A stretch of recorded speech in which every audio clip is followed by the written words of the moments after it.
Hey guys, Hackersploit here, back again with another video, and welcome back to the Metasploit course. Now in this video we're going to be looking at information gathering with the Metasploit framework, more specifically the Metasploit console. Alright, so let's get started. Now just prerequisite, I have a virtual machine. I have the Metasploitable 2 virtual machine running, and I'm just going to be using it as a kind of a target system for illustration purposes. You know, I like to create a lab, and that's what keeps my videos, stay within the range of legality. So again, I'm just demonstrating how this all works. Alright, so information gathering. More specifically, for example, we can look at using the Nmap. We can look at using how to use Nmap to perform port scanning. We can look at how to scan for SSH services. So we'll look at all of that. So you might be confused and you might be asking yourself, well, how is this even possible? Right? Now, again, using a framework like Metasploit to perform information gathering it tends to keep things in a modularized fashion. All right. Now, what I mean is let's say you're dealing with a target directly. All right. So this is a fantastic way of using for frameworks like Nmap, for example, to perform port scanning in this case, which is what we're going to do. All right. So I already have my Metasploit the MSF console open here, and it's really very simple, right? Like if I wanted to perform an Nmap scan, let's say we had we already have a target, right? And again, I'm going to use the Metasploit 2 IP address here. So let me just get that up. Again, it is bridged to my adapter. So there we are, 192.168.1.107. Okay, so that is going to be the bridged. It's bridged to my network. That means they're all going to be on the same network. All right. So for those of you having trouble with that, that's how to fix that issue where you can detect it on the same network. All right. So I could perform a simple port scan on Nmap. So I would say Nmap just as you would. All right. Nmap. And then I would use the commands S and capital T. What these commands do, I'm pretty sure you already know them. It initiates the three-way handshake and will essentially just detect the open ports on the target machine. Now, the target machine being Metasploitable 2, it'll have a lot of open ports. All right, so 192.168.1.107. Okay, and we're going to start that, and it'll just open up the Nmap framework, and there we are. Those are the results. So you can see all the ports that are open, probably all of them. We have your FTP, SSH, Telnet. You have your login, your MySQL, etc., etc. Right now, that's pretty cool. You know that we can actually use the Nmap framework in information gathering, right? So I'm pretty sure you guys already know how to use Nmap, but I'm going to show you one more command because a lot of people ask me this, and this is when a site has probably a firewall and you want to perform a stealth scan. All right, so a stealth scan essentially allows you what it'll do is really it'll give you a connection between the target and the scanner. All right, so it'll give you the ability to perform it in a more promiscuous manner, while still maintaining, I don't know how to explain this. It'll not do it in more of a direct way. So the target will not recognize it so much as a scan. All right. So in order to do this, we're going to obviously use the Nmap, and we use the commands, the SS. All right. So a small s and a large S. I'm pretty sure if you're familiar with the syntax, you know what this means. And again, we'll just target the system. And again, Metasploitable 2 not being, very, very secured, it should return us, there we are, really, really quickly.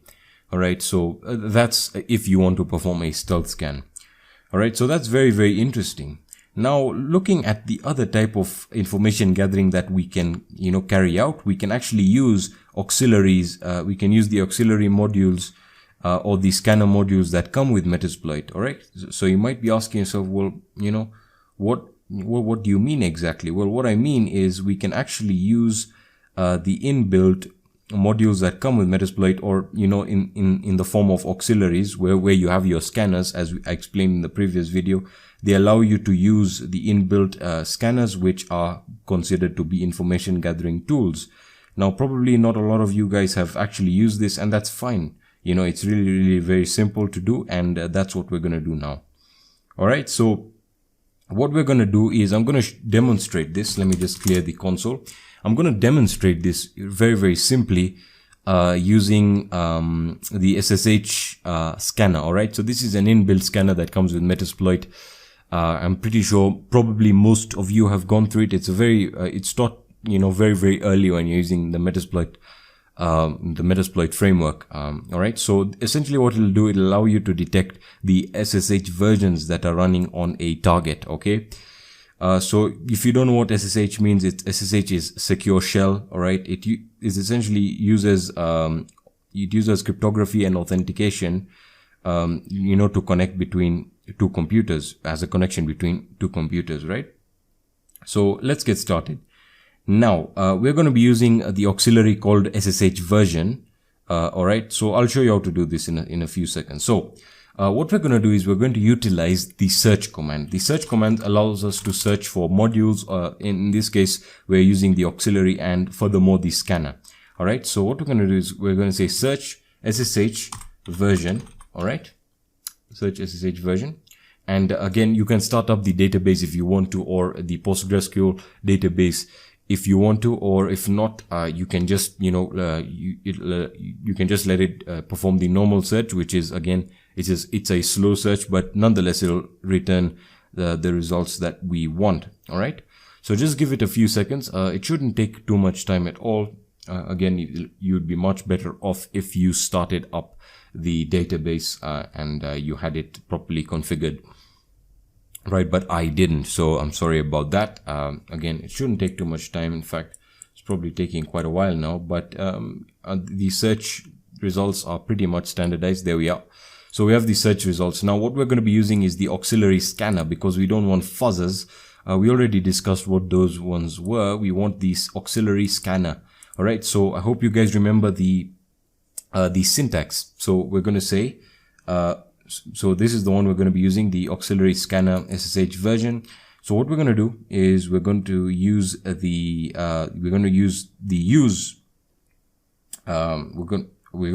use command to select that one. All right. So use auxiliary. Oops. I should have actually just copied it and oops.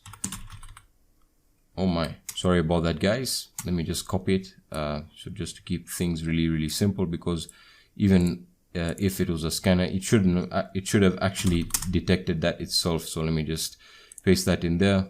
Again, a lot of people ask why I do that with the mouse pointer, and that's just to reinforce the idea of me actually copying and pasting something. Because if I did it with my keyboard strokes, some people would ask me what I did, and there's really not.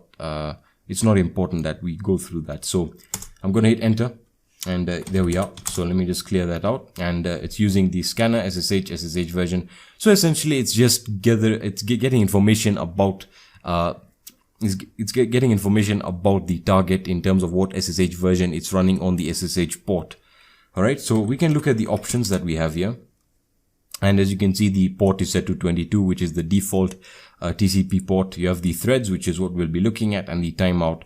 So usually the timeout is pretty much okay, but we need to change the threads and the rhost. All right, the rhost is the target address or a range. So you can actually use a range. Okay, but in this case, we're not going to use a range because again, I only have about 3 computers running on my network right now. So, you know, it's probably going to get only like one of them because my SSH ports are all closed on the other computers. So let's set the rhosts like so, and I'm just going to use the Metasploitable 2 target machine 0.1.107, right? And once that's done, we want to set the threads to something quite high, like something like 100. Yeah, that sounds about right. There we are. And finally, once we're ready, all we have to do is hit run, not exploit, because we're not exploiting anything. That's also a mistake that many people make, is they actually go directly for, for the exploit command. So just hit run, and there we are. Immediately, it's going to return the results. So on that, on the Metasploitable 2 machine, we have the SSH version running, SSH version 2.0 OpenSSH. It's running Ubuntu. and the version number is written there. And again, this can be valuable information. You could find exploits related to the version of SSH running, and that's for the exploitation stage, which we'll be getting to. But it's important to know how to use the Metasploit, framework in any way, whether it's the Metasploit console, or you're using the other frameworks, the GUI frameworks, right? So there's a lot of other things that you can do in terms of information gathering. You can also search for the FTP version, and you can look at other things like sweeping and banner grabbing. But really that, I'm sure if you've done it before, with hacking, you learn information gathering first, and you learn about all the frameworks for gathering information. So I just wanted to show you how to utilize the auxiliary module, where you can use scanners or fuzzers for that matter to gather information about your target. It's really very interesting. So that's going to be it for this video. I thought I'd give you a bit of an introduction and just move you around how to use all of these in a modularized way to perform individual tasks, right? So I hope you guys found value in this video. If you did, please leave a like down below. If you have any questions or suggestions, just let me know in the comment section, or you can hit me up on my social networks. And for the latest version, or for the documented version of this video, you can check out my website hsploit.com. There's the latest hacking news there, and you can also get tutorials, different PDFs, guides, just guiding you on your way as you learn hacking. And yeah, thank you so much guys for watching this video. Thank you so much for the support. I appreciate it. And in the next video, we'll be looking at how to use Nessus. All right. So thank you so much for watching, and I'll be seeing you in the next video. Peace.